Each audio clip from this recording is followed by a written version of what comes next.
pemirsa, KPK tangkap Lukas NMB tanggal 10 Januari di Jayapura dan kemudian dibawa ke Jakarta. Tapi Lukas NMB dibantarkan ke RSPAD untuk jalani perawatan medis lebih dulu. Kemudian tanggal 12 Januari 2023 alias kemarin, Lukas NMB sudah dibawa ke Gedung Merah Putih KPK. Tiba di sana kurang lebih pukul 17:10 waktu Indonesia Barat.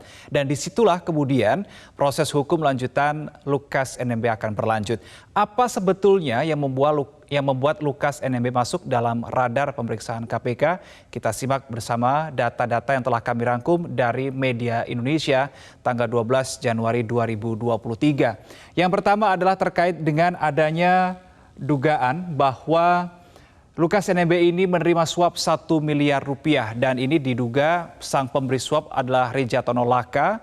Rijatono Laka ini adalah Direktur Utama PT Tabi Bangun Papua dan ini sudah ditetapkan tersangka dan ditangkap lebih dulu daripada Lukas NMB, di mana Rijatono Laka ini memberikan suap supaya menang tender proyek infrastruktur senilai total 41 miliar rupiah.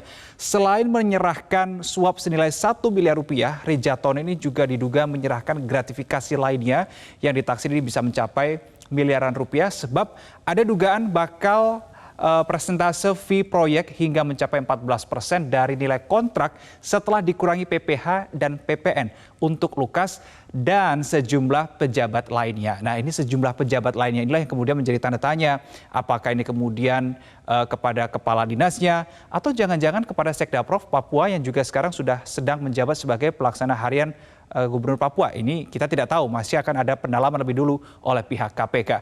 Proyek-proyek yang dimenangkan oleh PT TBP atau Tabi Bangun Papua ini setidaknya ada 3 pemirsa yang dirilis oleh pihak KPK. Yang pertama adalah peningkatan Jalan Entrop Hamadi. Ini nilainya setara dengan 15 miliar rupiah untuk proyek ini. Kemudian untuk rehab sarana penunjang PAUD integrasi ini tidak disebutkan oleh pihak KPK. Kemudian untuk penataan venue menembak outdoor Auri ini nilainya sekitar 13 miliar rupiah. Kemudian dari proyek-proyek inilah kemudian muncul sebuah pertanyaan pemirsa sebetulnya, padahal PT Tabi Bangun Papua ini sebelumnya bergerak di bidang farmasi. Kemudian pada tahun 2016 perusahaan milik Rijatono Laka ini kemudian banting setir ke konstruksi dan pada tahun 2016 itulah kemudian lobi-lobi diduga mulai dilakukan oleh Rijatono Laka ke pihak pimpinan dari Provinsi Papua termasuk Lukas NMB. Berikutnya pemirsa, ini terkait dengan aliran dana. Aliran dana mencurigakan Lukas NMB yang ditemukan oleh PPATK. Yang pertama adalah Lukas NMB membeli jam tangan, nilainya juga fantastis untuk harga sebuah jam tangan mencapai 550 juta rupiah. Kemudian diduga menyetor 560 miliar rupiah ke kasino. Apakah ini juga menjadi penanda Lukas NMB hobi judi? Ini yang nanti juga akan didalami lagi oleh pihak KPK. Nah, terkait dengan temuan PPATK ini pemirsa, Ketua KPK Firly Bahuri pun juga memberikan pernyataannya. Di slide berikutnya, pernyataan ini disampaikan oleh Firly Bahuri pada tanggal 11 Januari 2023 ini. Ia mengatakan bahwa tentang informasi yang berdasarkan laporan hasil analisis PPATK itu kita akan tindak lanjuti. Menyangkut bagaimana dengan tindak pidana uang yang beredar digunakan LE, dalam hari ini adalah Lukas NMB di kasino. Inilah pernyataan yang diberikan oleh Firly Bahuri. Selain Lukas NMB diduga menerima suap, kemudian ada juga gratifikasi, Lukas NMB ini juga diduga melakukan korupsi. Untuk apa saja? Kita melihat di sini, ini adalah sejumlah dugaan pemirsa, tapi sebelum kita ke sana kita akan menuju ke informasi bahwa ada dugaan tambang emas milik Lukas, begitu ya. Tambang emas punya Lukas ini berlokasi di distrik Mamit Tolikara.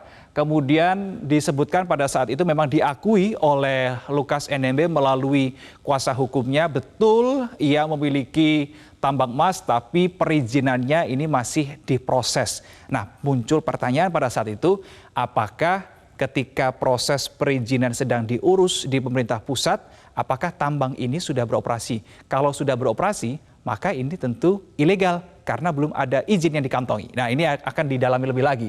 Kemudian Lukas juga menganggap bahwa tambang emas yang dimilikinya ini adalah sumber utama kekayaannya. Berikutnya pemirsa, bahwa tidak hanya suap, Lukas NMB ini juga diduga seperti yang tadi sudah sampaikan melakukan korupsi untuk apa saja. Yang pertama, alokasi anggaran fantastis untuk pimpinan Pemprov Papua.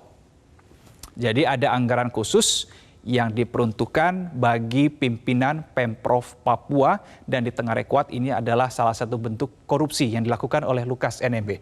Kemudian diduga, sekali lagi ini semua masih sebatas dugaan, penyelewengan dana Pekan Olahraga Nasional atau PON pemirsa diadakan di Papua.